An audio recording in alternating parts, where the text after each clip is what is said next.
Good morning, good afternoon, dear Yasmin, dear panelists, dear participants. I am Fadi Dastuk. I am the Director General of CICA, for those who do not know me yet. So we are very pleased to see you again for the second episode of our CICA DRBF series. We hope you have enjoyed the first one, and together with Yasmin, we are making our best efforts to make those webinars rich in terms of concrete practical experiences that are shared by the different parties' representatives.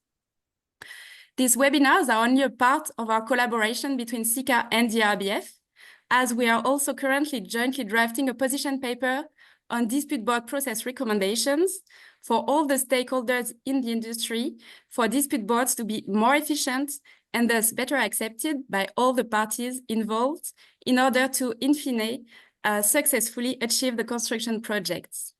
So 2 weeks ago, the DRBF president, Jeremy Glover, presented the draft paper at the MDB's Heads of Procurement in London.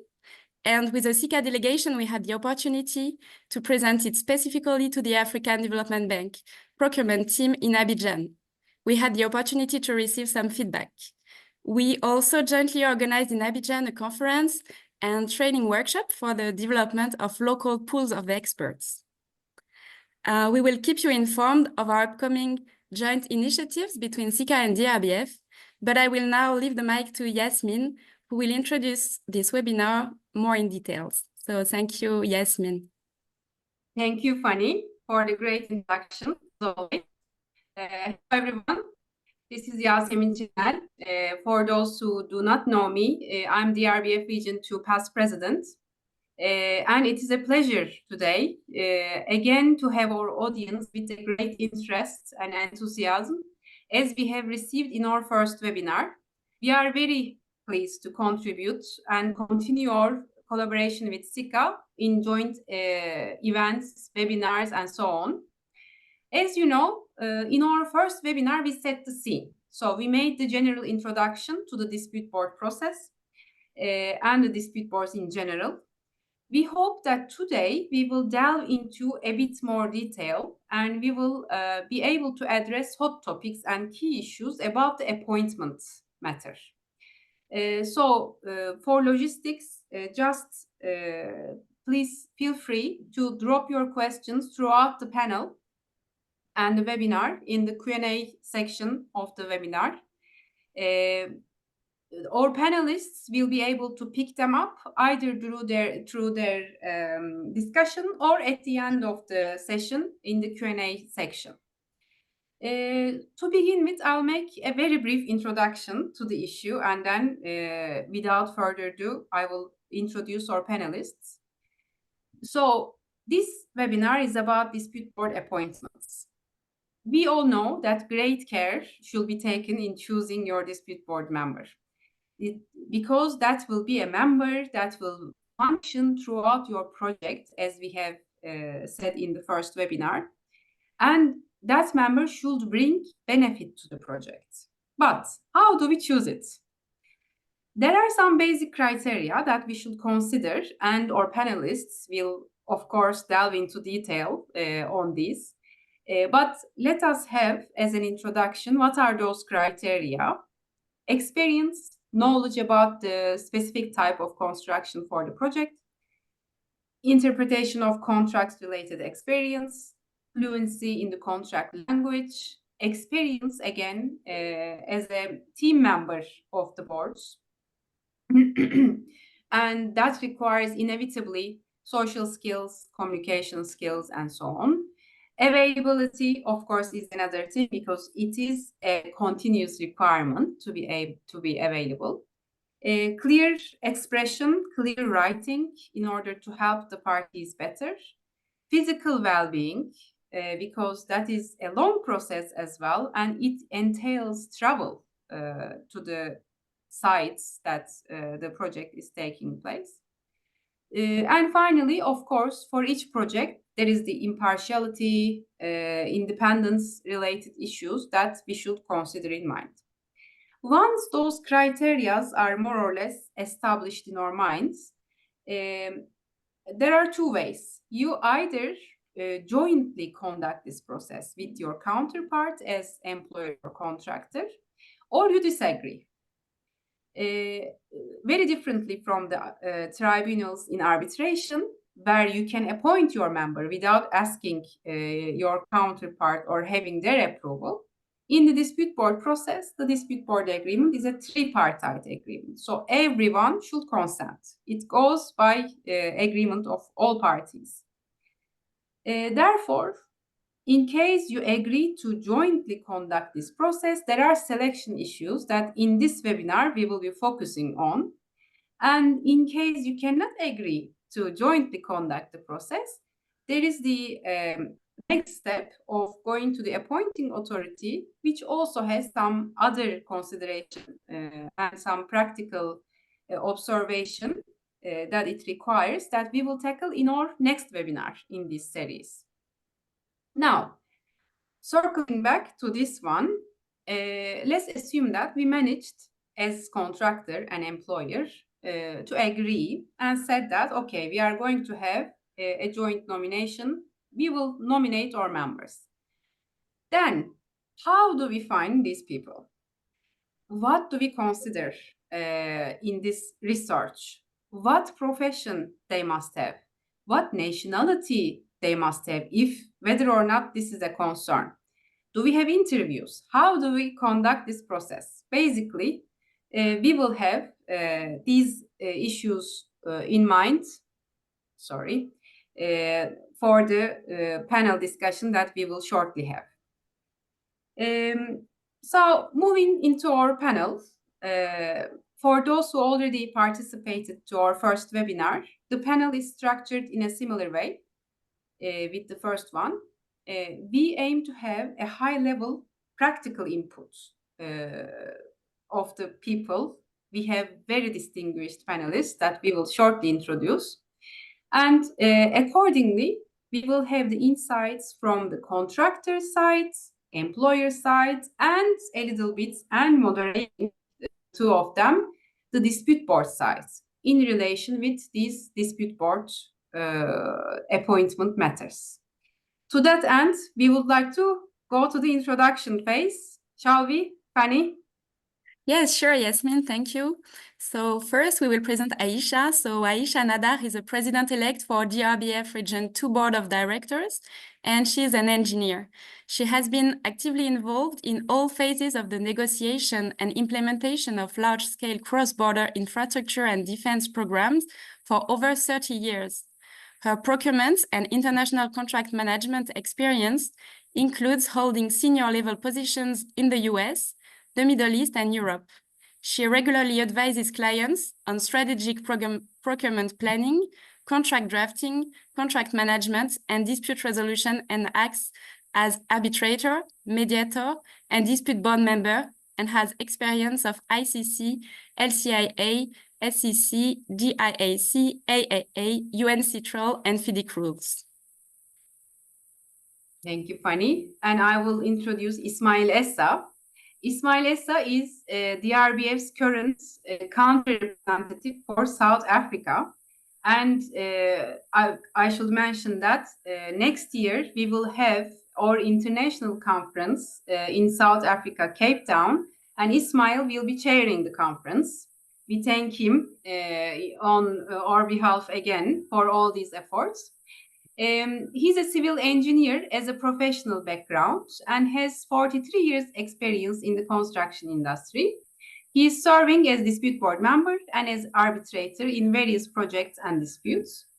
He has been appointed as South African National Roads Authority Head of Transformation Unit in 2017 up until 2023. Currently, he runs the same entity's portfolio manager for special projects. Thank you, Yasmin. For the contractor side, we are very pleased to have Mr. Jean-Marc Poulon. Jean-Marc is Head of Legal Affairs of the Infrastructure Division of Bouygues Construction, a Tier 1 construction group part of the 45 billion euro turnover French conglomerate Bouygues for 10 consecutive years. Before that, Jean-Marc led the legal department of the London-based subsidiary of the company for 6 consecutive years and worked within the group's ultimate parent legal departments.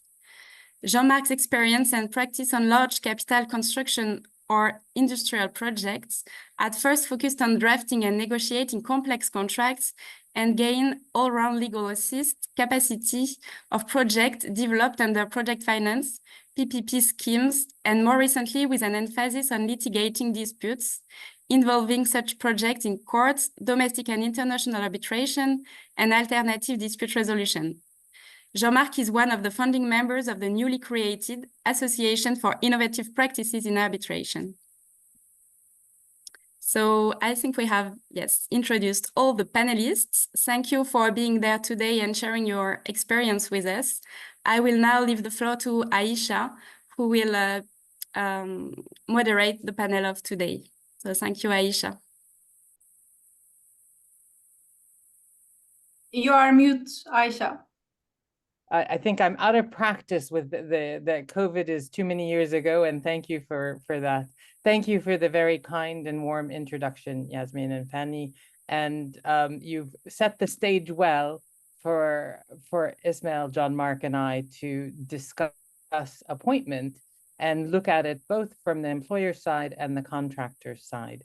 And I'd like to kind of start by where Yasmin left off. She said there are specific criteria, including independence and impartiality, and the objective criteria, having the right experience, having the industry experience. But what other criteria do you, from an employer's perspective, Ismail, and then I'll turn to you, Jean-Marc, from a contractor's perspective, that you find critical and important to be available in your dispute board members? Thank you, Aisha, and thanks to Fanny and Yasmin for the warm introduction. I'm not sure I deserve such kind words.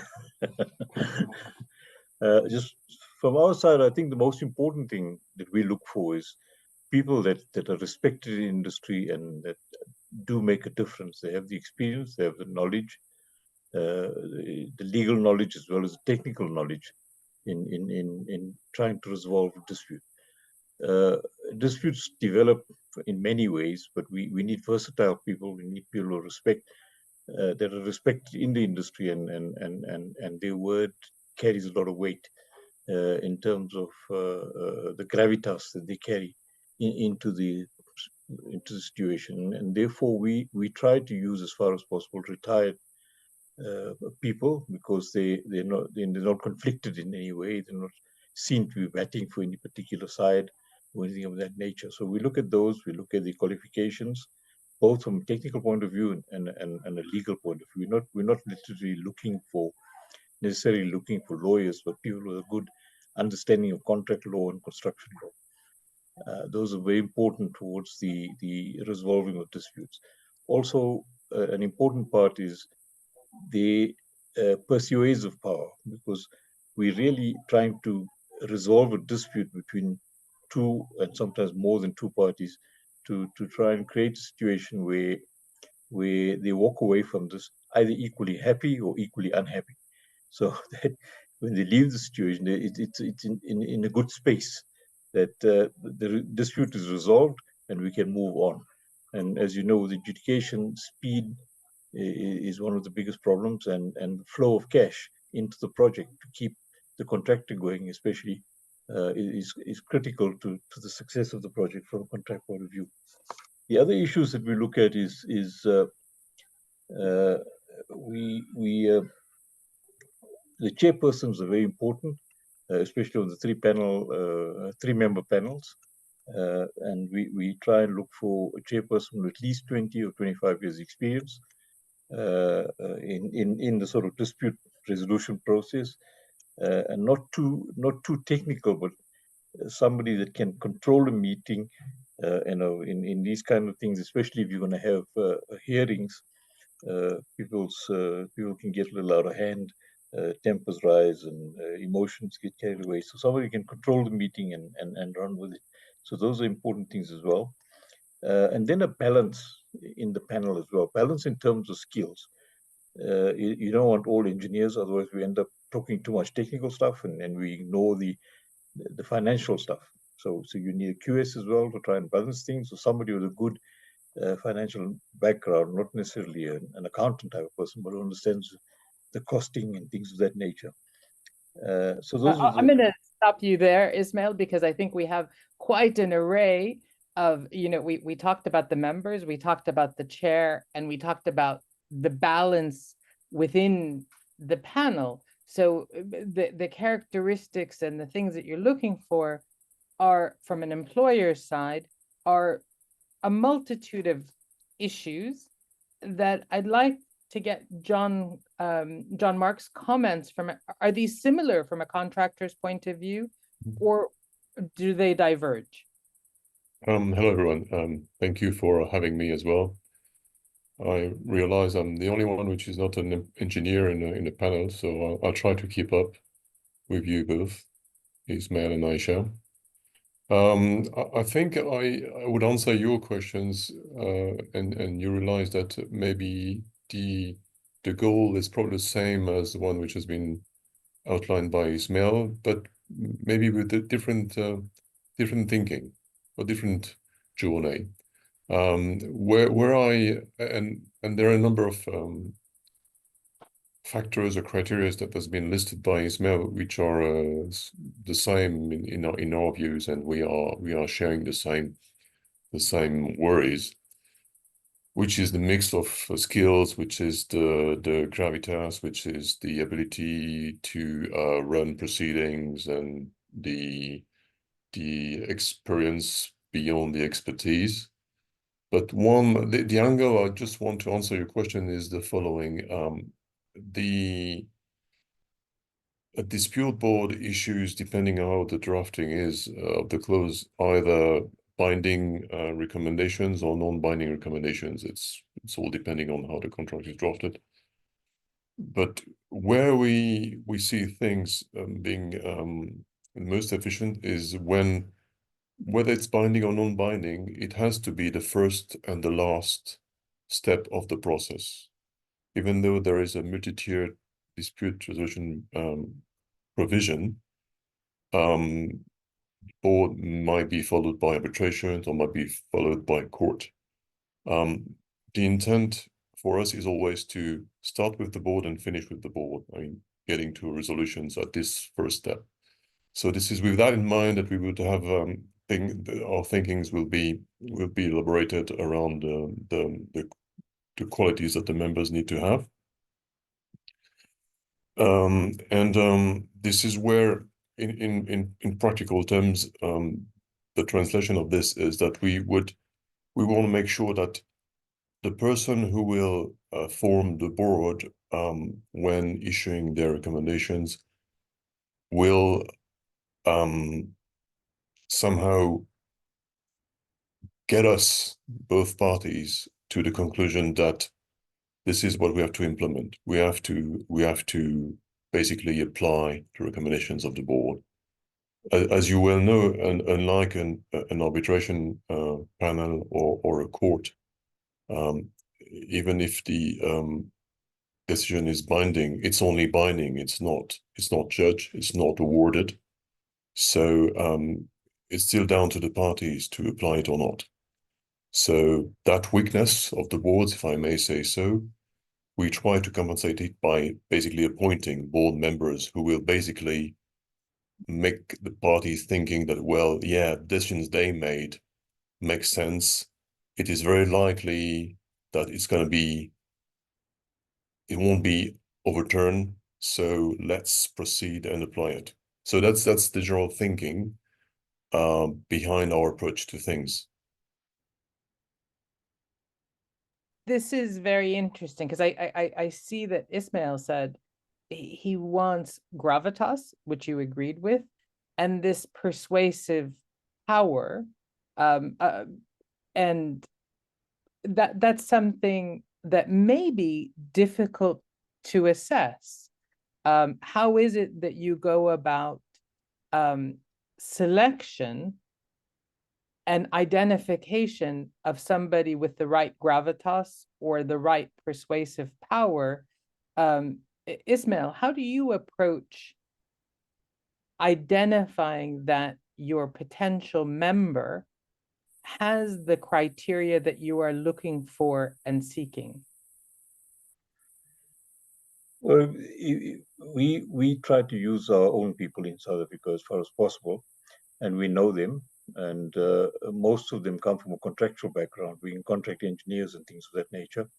So you sort of develop, they develop a bit of a reputation over time with the experience and knowledge. So that's what we particularly use as a yardstick. But we also interview them to, and give them sort of problems and see how they can convince us, and which is really the best we can do under the circumstances in there. So the persuasive power is more on the experience and knowledge, and let's say the reputation they've developed over time. That's why the use of experienced and retired people is important. Thank you, Ismail. And I think this leads us directly, your comment about choosing people from the local industry because you know their reputation, you know that their reputation precedes them, so to speak, and that they're more likely to be capable or have possessed the right skills and qualities or qualifications. But this leads to something that Yasmin mentioned about is nationality an issue? And I think this is somewhat a discussion topic and also a question that we have in our Q&A. And I'd like for Jean-Marc first and Ismail to both comment on this. Because some of the MDBs want non-national adjudicators, so non-nationals of the contractor and non-nationals of the home nation of the project, of the borrower. Is this something that you keep in mind when looking to appoint dispute board members, Jean-Marc? And if so, how has this played out in the selection process? Well, in my experiences, certainly the employer has. I mean, in a number of dispute boards I've been involved in, especially in countries in North Africa, it was clear that the employer appointed nationals as their board member, with the clear mindset that those persons will be their Trojan horse within it was very obvious. It's not at all the way it should be played, and we all understand that it's not at all the rule of the game, but in practice that's the way it looked, and that's the way it has been played, which is counterproductive, and we talked about it in a different forum, but we'll touch on this I think later on. As far as the contractor would pick up his members or decide with the other members who would be the president, I think we would still this aim to make that process efficient and getting to a resolution which is applied by the parties. We'll probably try to avoid, as I'm working for a French group, as my name says it, and the name of my colleague says it, we would probably avoid a French person. We would probably have person of other nationalities, and also still with this efficiency goal, it wouldn't be unlikely for us to appoint someone who has more of an employer background, someone who had a number of expertise or experiences in his or her career with employers. Again, to somehow, whenever the decision is issued, convince the employer that the decision is right, sound, and should be followed. So it is very highly tactical, and it's not obvious. You would think that we would have someone who understands necessarily or would have 100% of his career within the contractor industry as a contractor. I think we would try to be tactical there and apply some sort of triangulation, if you see what I mean. so it's not just a clear decision, the same size, one size fits all. No, not at all. And obviously nationality counts as well. You would not appoint, for instance, within the same panel, an Ukrainian and a Russian at the time being. They need to be able to talk to each other. So there's you have to consider nationalities in more than just one way. Yeah. Ismail, have you faced MDBs saying that people of the same nationality cannot be participants in the boards? And how have you addressed this issue? We haven't had that problem, actually, to a large extent, because most of the projects we self-funded. So we don't have a third party telling us who we should have. But on the issue of nationality, as I say, we've used mainly South Africans, but there've been DBs with some Australian representation, some European representation, and things like that. But that's on our much larger projects and more on the energy sort of power generation type of projects and things like that. But in our sphere as a roads authority, we haven't had that problem at all. So as size matters, and if you're looking, and I'll just touch one more question on nationality before we go forward, because and it's a sensitive issue, because although you can select who you want, you're self-funded. When we talked about persuasion, Jean-Marc mentioned the Trojan horse, so to speak, and even if to be independent and impartial also requires an appearance of independence and impartiality, not just in fact. So how is it that you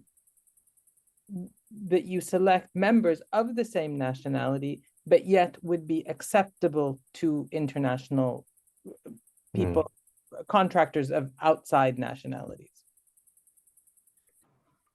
In general, the way we select is we have a Institute of Civil Engineers that have their list of members that they've pre-screened, interviewed, and set them onto the panel. And we, with both parties, select from there. Generally, on certain of our projects, we've actually listed names, 5 names, and from there, the two parties select the two members, and between them, they then select the chairperson from a separate list of chairpersons. So it's working fairly well. The people are accepting it. We haven't had a huge influx of international contractors. That is starting now. So those challenges are probably we're going to face soon. But up to this point in time, we haven't had that problem largely in South Africa. I know on the energy generation, which is our sister sort of organization, they have had some challenges, but they were overcome very quickly.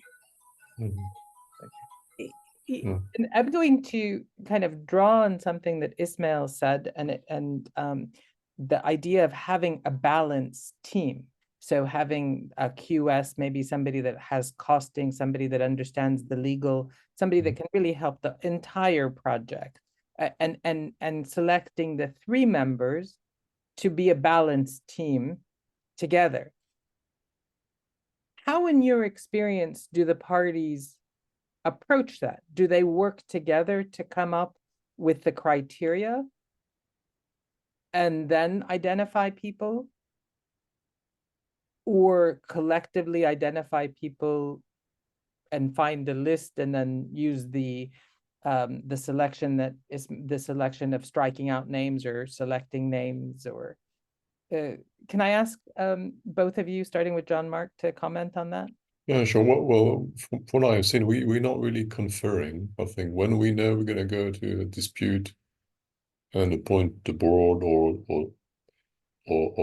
we have a standing board that is appointed straight on after signing the contract, or while signing the contract, I think we would.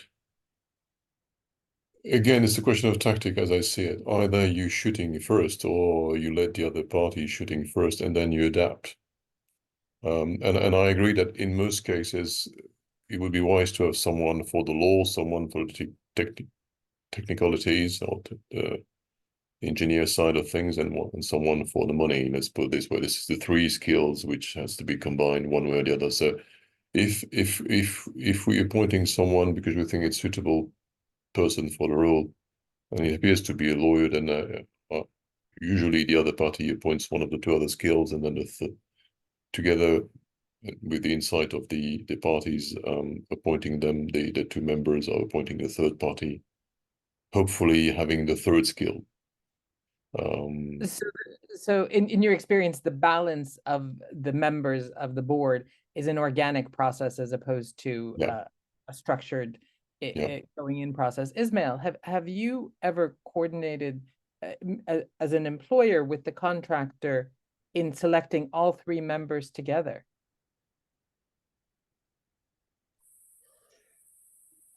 Yes, we sat around the table. We had the names that we all looked at, and the contractors gave the input, we gave ours, and then we reached a consensus. This was because it was a very big project. There were 7 separate contracts on that, so you had 7 different contractors, consultants, and ourselves being the only common factor across the board. And we wanted one DAB for the entire 7 contracts. So there we sort of sat around the table and came up with the best. It was interesting to see the consensus amongst the contractors of who they wanted.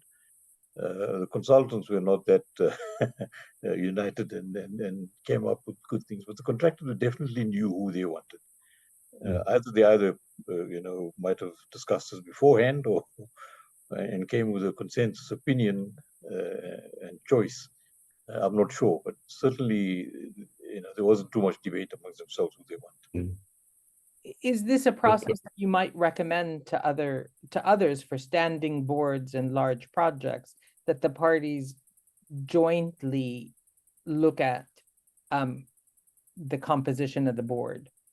I would think that's a very good process, because if you can agree on your board, it's going to be easier to sort of accept the decisions they make and accept the sort of guidance they give you, and especially in the avoidance side.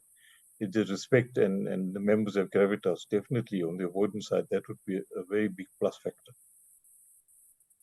If I may, my previous answer was obviously related to situations where we are to appoint an ad hoc board. I mean, once there is a dispute already ongoing, so somehow we've already sharpened our knives, and things are heating up. Obviously, in a different scenario where you have a standing board which is encapsulated in the contract, and you have to appoint them day one, we are still in the honeymoon, let's put it this way. So obviously this is where you can confer between parties and say, well, what are the roles and what are the expertise we need, and should we have a president who is a lawyer, or should the president be, I don't know, someone from the technical side or whatever. So that it is a very different approach, depending on whether you've got a standing board or you have a ad hoc board, because the context is very different. And that brings us to a very good point, because I think there is a shift in industry to look at the function of the boards as a in their capacity to help the parties avoid disputes in the first instance, and not just be formed after the dispute has arisen in terms of an ad hoc situation. And so as an ad hoc board after the dispute has arisen. And I think maybe if we focus our appointment discussion on standing boards, because I think the industry in general, if we look at the FIDIC 2017, is inviting the parties to consider who their dispute board members may be and include a list in front. And I may ask you, if you're using the 2017 now, or experience in projects using the 2017, are you identifying potential dispute board members in the tender package or in the proposals? Ismail? we're not using the 2017 as yet, but we are in our larger projects and more complex projects. We putting in a list of names that people can choose out of, and we give them the opportunity, if they don't like any of those on the list, to propose their own sort of names, or own members they would like to have.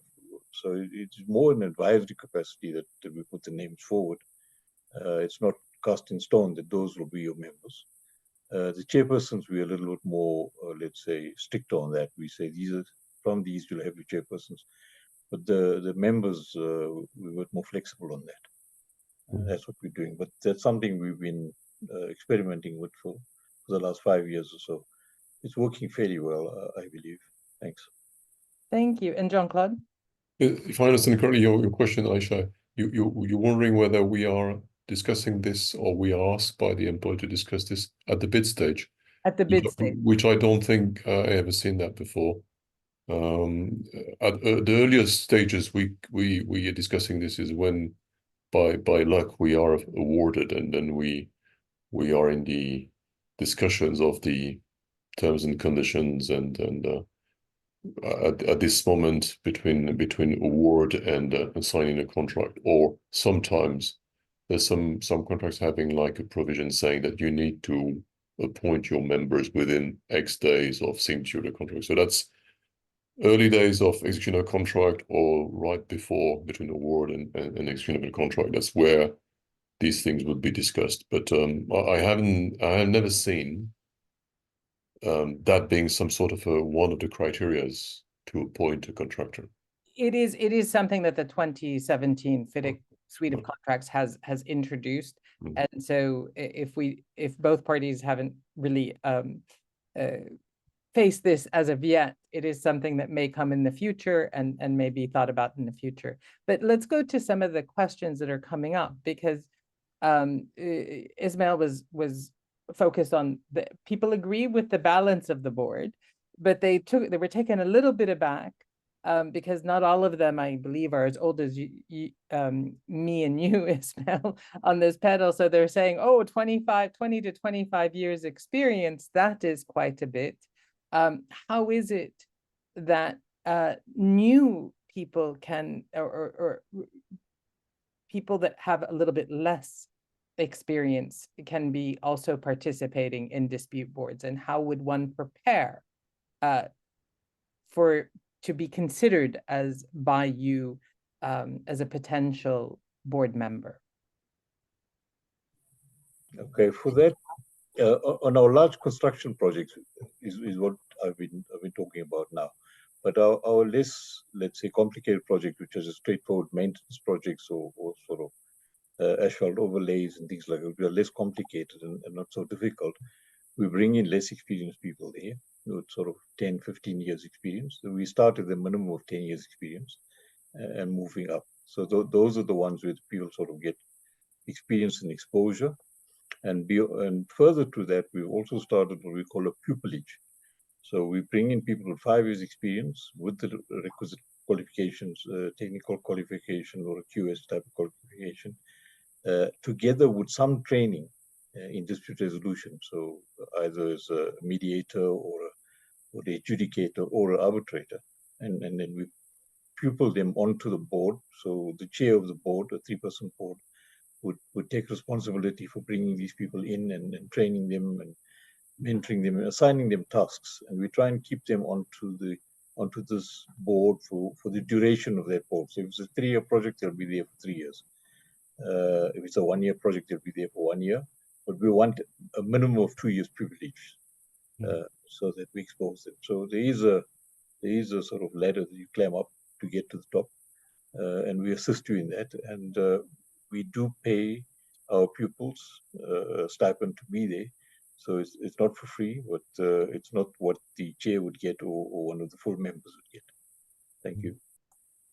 Thank you. That's a very interesting and I think approach that brings in a new generation. Jean-Marc, as a contractor, do you have any such approach to bringing on new members into the dispute board world?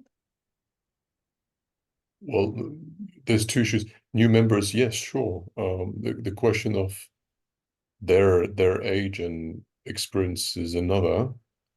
We talked about experience, and experience doesn't come so quickly. So it takes some time, and you need to have a history behind you, whether as an employer or a contractor or both, or in another capacity as a lawyer. I think that's important for a board member to have to be able to fulfill the role. So very young members, and I had one experience which turned out not to be very good, especially that there was a board with only one member who was fairly inexperienced, and that made our life very difficult.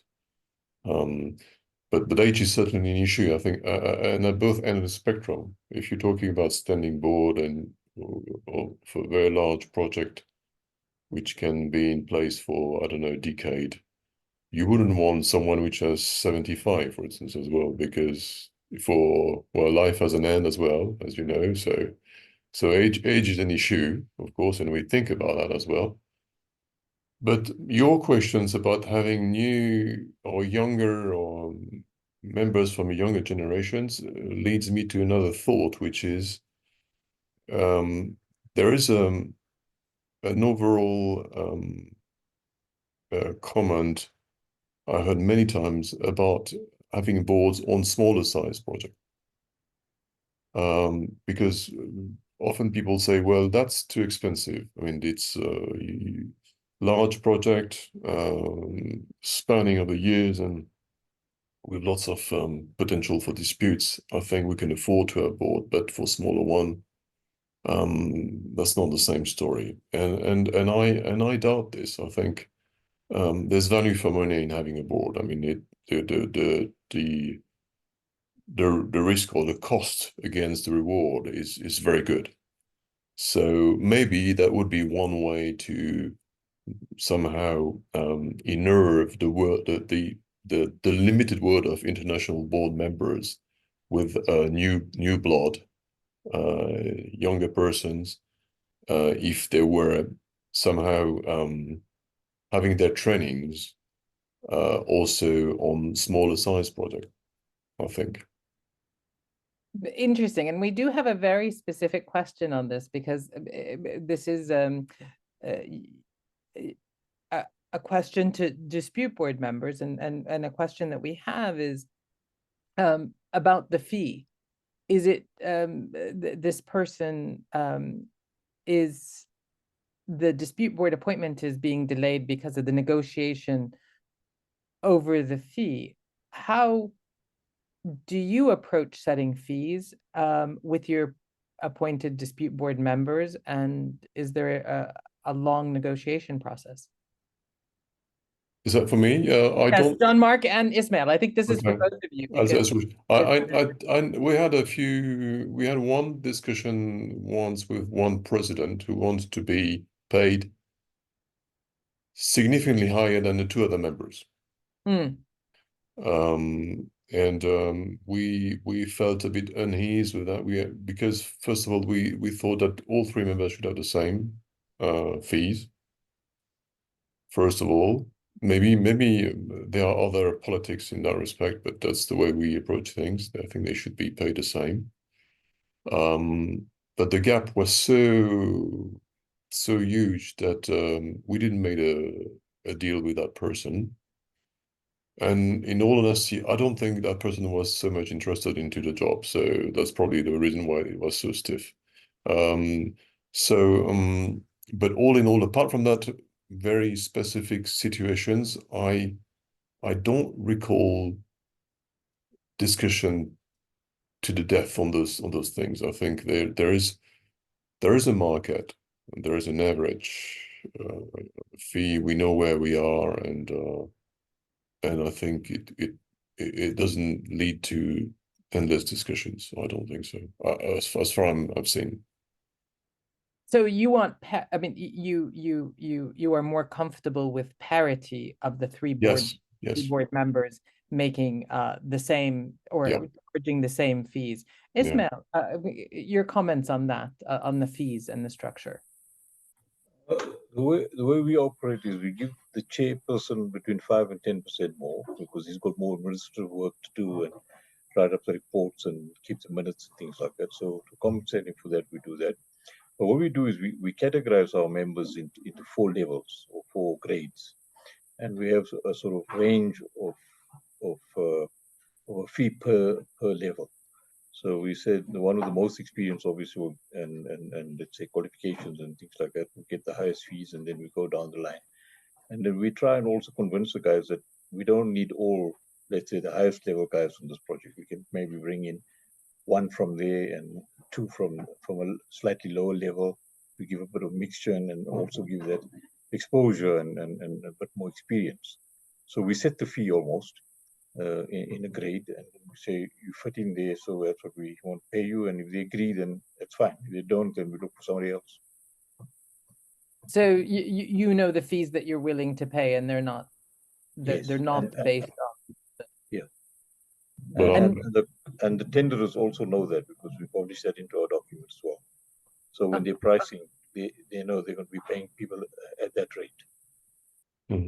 But I guess if you explain that you have a panel as well, so I guess for them to be on a panel, they have to agree that it's going to be according to that range within the panel. So your approach to things is fairly more industrial than mine, let's put it this way. and organized. Well, I think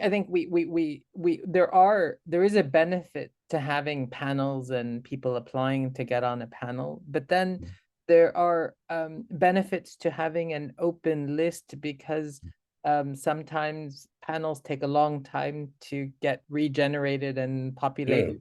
And you need an open list, you need some specific criteria. So there are institutions that use panels for selection, and although that's not a topic of our discussion, but there are other institutions that that have an open list approach.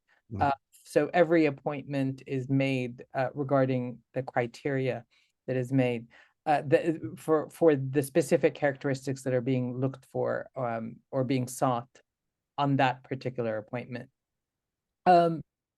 I do have some questions that have come in. One is regarding that deals with gender diversity, and just of 3-member boards, have there been females appointed on your 3-member boards? I can say that I've served as a board member on more than one occasion, and so when I've appeared, I've been on boards. With us, Asha, we've got a big problem with that. We have very few female members available in South Africa, so that is quite a big challenge for us to find female members. We are working on that quite diligently, and in our pupillage, we're trying to bring more females in. But at this point in time, all our boards are dominated to 100% males as we stand now. So that's something that we have to work much harder on to get more females in. And we're trying to do that. And you're actively doing that within your pupillage and the other programs that you were talking about earlier. Correct. We are pushing that quite hard. Jean-Marc, in your experience around the world, I mean, Ismail's is very South Africa centric, and that's one view. But that is true, and no one can contest that the construction industry is very dominated by male. It's I would suspect fashion industry. There's probably more women. It's one of the industry where men are still very the vast majority of individuals working in. At the risk of receiving a lot of boos, I will not appoint someone as a board member solely for having a board which is diverse or which is representing I don't know, different kinds of elements. that being said, if for a number of reasons a member occurred to be a female and had the good qualities for the disputes or for being a standing board on a project, that doesn't that doesn't put off at all. On the contrary, and I share a secret with you, Aisha, live. On one of the cases, we thought about you at some point in the past, and I realized that when we talked the other day. So maybe I'm a bit old-fashioned, though I'm not at all. But I still believe in the fact that only the character and the skills needs to be taken into account. And if it happened that a woman has those characters and skill, then go for it. There's no problem. I don't really like discrimination, either positive or negative. Let's put it this way. Yeah, I don't, and maybe I'll add just a bit of my own. It isn't about. It is fully about qualifications first. And notwithstanding that, maybe we need to rethink the qualifications, because a lot of questions are geared towards, do we need somebody with 20 to 25 years experience? Maybe 10 to 15 can widen the pool and yet still maintain the right level of success in helping avoidance and quick resolution and persuasive decisions that stop at the first tier and resolve the issues. But and this is my experience as an engineer in this industry, who is in her 60s, so I've been around a little bit, and I can say that on air. Women, because we're not traditionally thought of, we may possess those qualifications, and if we're not positively, like with the intention of thinking of looking for women that are qualified. So it's not to seek non-qualified people, but rather to open up your, not you, Jean-Marc, I'm not saying, but for parties to open up their prism a little wider, to say, yes, there are the possibility I can look elsewhere. And there is a suggestion for you, Ismail, to say, maybe if you're looking for more female adjudicators, why not open it up just a little bit to neighboring countries? Is that a possibility? Yes, that is a possibility. We can look at that. Yes. Yeah, so I'm not here to advocate for appointment of women, but I think it serves the parties to have diversity, and balance within a board can also include experience as an engineer, experience as a lawyer, but also experience in life and bringing solutions to bear in a different way. Now, I know that we're limited on time, and so I don't want to be, but I do want to ask each of you the question of what was the approach that was taken that you would to in the selection of your best experience with a board, and then I'll turn around and ask you what are your key tips for selecting the best board? And Jean-Marc, I'll start with you. Okay. I think the key tips is still with the same goal to make it efficient. Ultimately, we there for a result. One good example would be a domestic example I have in mind in France, where you may or may not know that in France there is very powerful administrative corps like the Conseil d'État or the Cour des Comptes. And when you are facing, which is my position, public sector clients and French public sector clients, we know that they are very respectful of persons which had part of their history or background or career in one of those corps.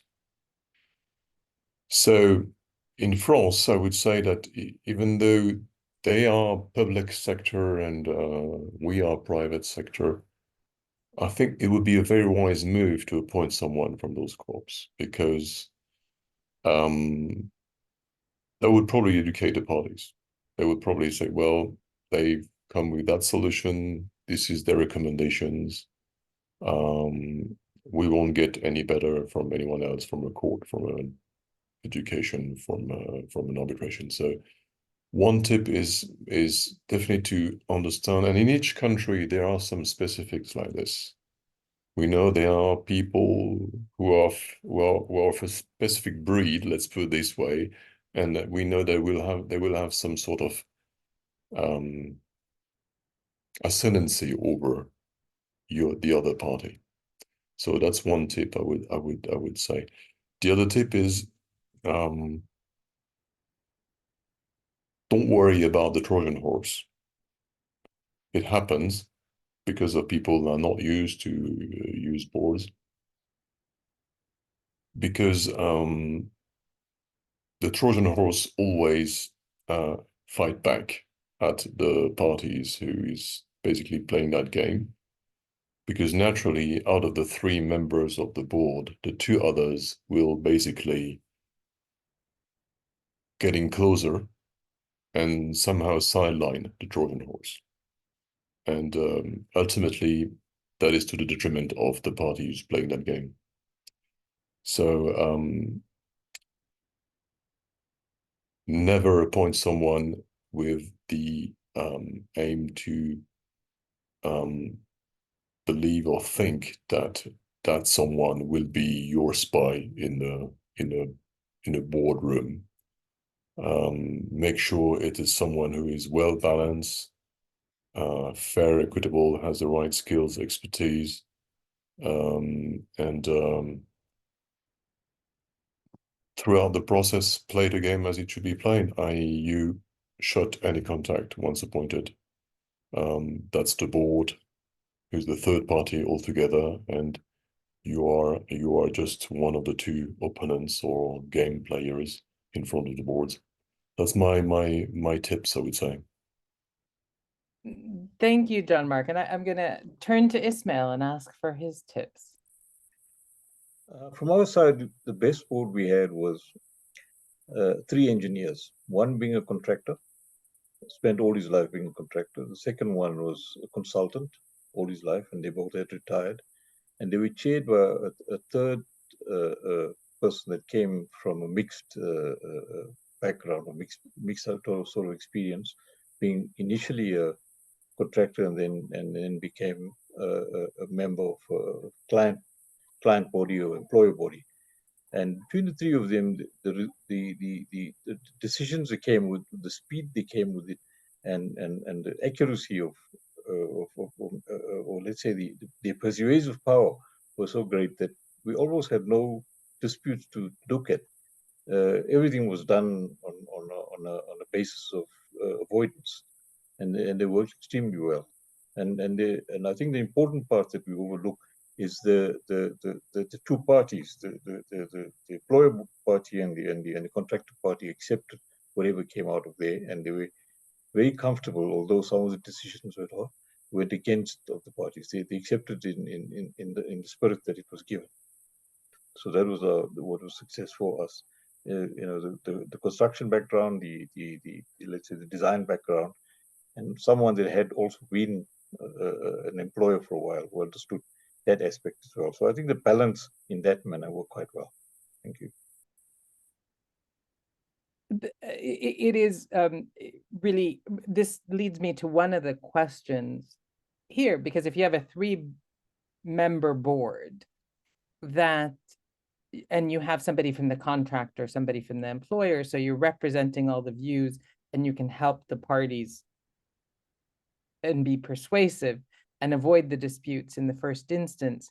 Would that lead you, if when you're thinking of appointing a sole member dispute board in a standing fashion, would that put someone who's had experience both from the contractor side and the employer side on an operational level, would that put them in a positive position or positive consideration in selecting them as a sole member? From my point of view, I think that's probably the best, because you're seeing both sides of the fence. You understand both aspects. The most difficult board, I think, is a one-member board. You have nobody to debate with, you have nobody to discuss with. It's all, that person is going to make the decision and continue with that. So it's the most difficult board. Therefore, I believe that a one-person one should be the most experienced person you can put in there. And the variety of experience also helps to a large extent. Jean-Marc, would you agree with that? Or Well, I was thinking about your questions and Ismail's response, and I say, oh, how much I hate board members with just one person. And similarly, I would never want an arbitration with one panel member. But the poorest experience I had was in the project in Morocco, where it's the same as I alluded to earlier, which was a very inexperienced rookie in the world of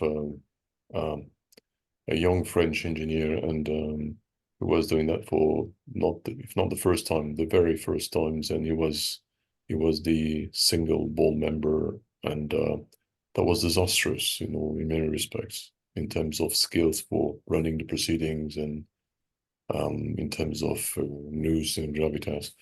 But generally speaking, I would try to avoid in all circumstances, and try to give the advice to everyone to avoid board with one single member, for a very basic reason. I think the truth often pops up from discussions between persons. I think we are far more clever in a collective group than on our own, and the risk of one person turning mad is far greater than 3 persons turning mad. Yeah, and you don't want one mad person deciding on your disputes. And this answers one question directly. It says, which one is better, one board member or 3 board members? And I think you have my answer. I think I have your answer in spades. And Ismail, would you agree that I would agree with that, yes. The 3 persons is far better than the 1 person. Excellent. So I'm going to I know that we were slightly over the top of the hour, and I'm at the control of Yasmin and Fanny, and say, do we have more time to take questions, or should we wrap it up? I want to make sure that we're doing the right thing. Aisha, I think we have another 5 minutes, perhaps 1 or 2 questions. Yes. Okay, we will do that. And I will select questions from just randomly, because we have a lot of questions. I've tried to integrate them into our discussion. And I'm trying to, there's one from Joseph Mante, and his question is early involvement of the DAAB, somewhat along of the same lines as early contractor involvement. So I'm assuming in the tendering phase. And is this something that either of the panel members has considered? Ismail, first to you, because I think this is an employer's Yes, we haven't considered that. When we say early, we want them there at the start of the construction phase. We don't necessarily appoint them in the design or tendering phase or procurement phase. Our preference is to have them as soon as construction starts. We haven't considered earlier than that. Maybe the question is more during the works performance phase, I think, when the dispute is not a dispute yet, it's more like a growing difficulties which might lead to a dispute. And then the question is whether we've experienced, well, I would think that probably more a standing board having a role there ahead of dispute becoming a proper dispute. I would think so. And I think I had one experience where we had a standing board, and throughout the duration of the project, we came to the board and raised, or the employer came to the board and raised a number of issues. But I do remember that towards the end, they and we came to the board, and finally, naturally, through first exchanges with the board members, we took it back, and they took it back as well. So that is some way one of the pros of the standing board. It is educating the parties, or it is somehow helping them to behave correctly or towards each other. And I'm going to go to next question then. It is, and it circles back to nationality, but it asks it from a different vantage point. And it's saying, if none of the dispute board members have the same nationality where the project is located, how are you sure that the dispute board members can avoid the disputes of the issues if the dispute board members may not be familiar with the country's regulations? Has that been, would that be a concern? I'll start with Jean-Marc, and then I'll go to Ismail. Well, it depends on the nature of the dispute, really. If the dispute is, and it's often the case,